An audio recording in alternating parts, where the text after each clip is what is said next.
የተከበሩ አፈ ጉባኤ፣ ክቡር ጠቅላይ ሚኒስትር፣ ከላይ ያለውን የሀገሪቱን ነባራዊ ሁኔታ የተመለከተ ረጅም ትችት ያቀረብኩት ለጥያቄ መቅድም እንዲሆነኝ እንጂ መቼም ብልጽግና ስለ ሀገራዊ ችግሮቻችን አላይም፣ አልሰማም፣ አልናገርም ካለ ውሎ ማደሩ ጠፍቶኝ አይደለም።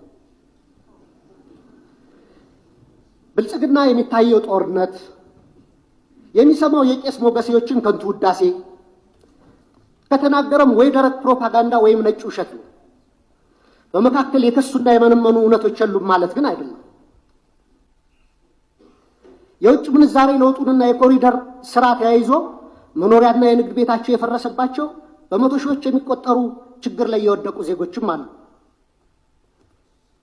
ከቅርብ ጊዜ ወዲህ ደግሞ እንኳን ከኑሮ መሰረታቸው የተነቀሉት ይቅርና ስራ ሰርተው በላባቸው የሚኖሩ ኢትዮጵያውያን ጭምር የኑሮ ውድነቱን መቋቋምና ልጆቻቸውን ማሳደግ ተስኗቸዋል።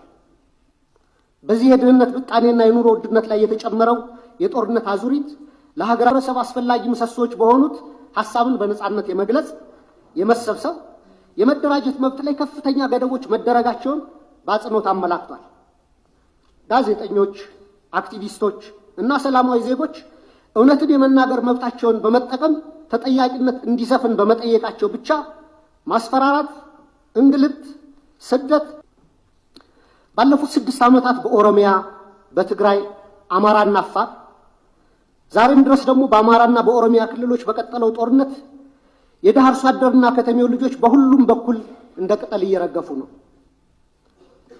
ማቆሚያ በታጣላቸው የእርስ በርስ ጦርነቶች በትሪሊየን የሚቆጠር የሀገር ሀብት ንብረት ለምሳሌ ያለመከሰስ መብት ያላቸው አማራ የሆኑ የፌዴራልና የክልል ህዝብ እንደራሴዎች የሆኑት አቶ ክርስቲያን ታደለ፣ አቶ ዮሐንስ ቧያለው፣ ዶክተር ካሳ ተሻገር ያለመከሰስ መብት ሳይነሳ ተይዘው ለ20 ወራት ታስረው ይገኛሉ። የተቃዋሚ ፓርቲ አመራሮች የሆኑት የአብን ስራ አስፈጻሚ ኮሚቴ አባል ዶክተር ቴዎድሮስ ኃይለማርያም፣ የኢዜማ የቀድሞ ሊቀመንበር ዶክተር ጫኔ ከበደ ከታሰሩ 2 ዓመት ሊሞላቸው ነው።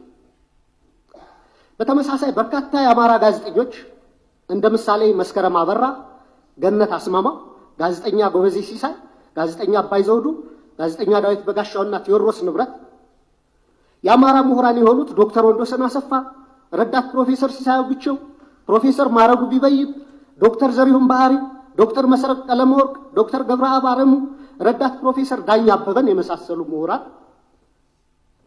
እና ጠበቃ ለሊ ምረቱና ጠበቃ ኤርሚያስ መኩሪያ አይነት የህግ ባለሙያዎች እንዲሁም የመንግስት ሰራተኞችና ወጣቶች በአጠቃላይ 182